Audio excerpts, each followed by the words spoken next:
Listen, the enemy doesn't want this word to get out. I've tried to record this a couple of times, but I'm just here to tell you the word that I gave about upgrade is here in Jesus' name. I prophesied as the Lord gave me unction.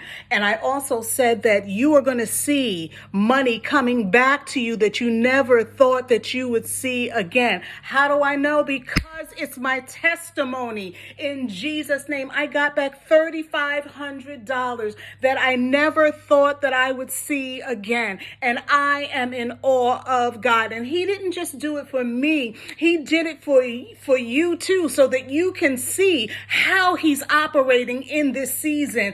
Get your faith in gear. Get your belief in gear. Get your honor in gear. Get your study time and prayer time in gear so that God can do it for you too. He gave me 2 Chronicles 20:20 that says, believe in the Lord your God, so shall ye be established. Believe in his prophets, so shall ye prosper. So what does that mean exactly? It means it's time to prosper. It means it's time to get around some people who are hearing God for real, right? Whose words manifest and bring forth testimony and don't fall to the ground and die. If you believe that this word is for you, if you need it to manifest in your life, follow me, like me, share this so that others who are stuck in the pit can know that God is still in the saving, the restoration, and the compensation